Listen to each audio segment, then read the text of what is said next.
Aujourd'hui, avec le digital, avec les innovations technologiques, on peut vraiment définir des modèles gagnants-gagnants et plus inclusifs, que ce soit pour la diaspora ou même pour les populations locales.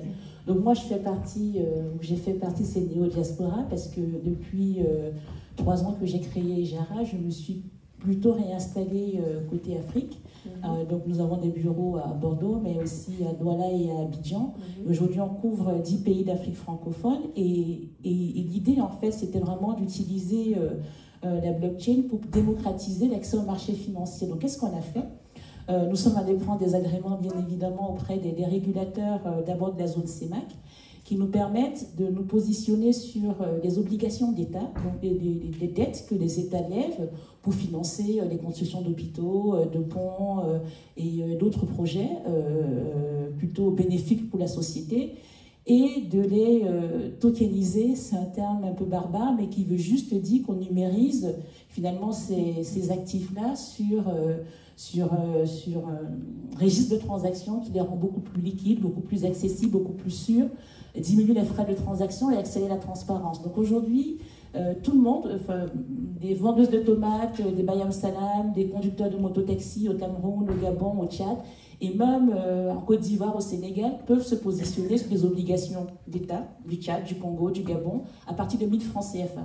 Donc avant ça, il fallait plusieurs millions de francs CFA pour pouvoir intéresser les banquiers, les asset managers.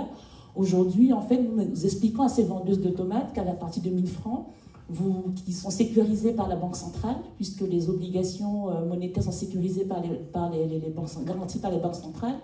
Non seulement vous gagnez des taux d'intérêt lucratifs chaque année, 5% en montant, suivant les maturités, mais en plus, vous participez au développement de votre pays.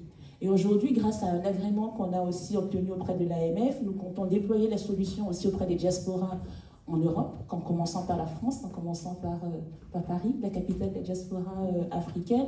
Et l'idée vraiment, c'est d'expliquer à nos diasporas, il n'est plus besoin d'avoir plusieurs milliers d'euros, des dizaines de milliers d'euros pour pouvoir s'investir et investir en Afrique. Vous pouvez, à partir d'1,50 €, ça semble symbolique, mais à l'aune de plusieurs millions de personnes de la diaspora et de populations civiles, vous pouvez participer à ce cercle de vertu. Et non seulement vous, mais aussi les populations sur place y participent. Donc c'est un gage de confiance supplémentaire. Et aujourd'hui, on parle de collectivité et de mairie. Je pense aussi qu'il y a j'ai beaucoup de discussions avec l'association des mairies et des collectivités d'Afrique centrale pour se dire quels sont les nouveaux modèles de financement de nos services urbains.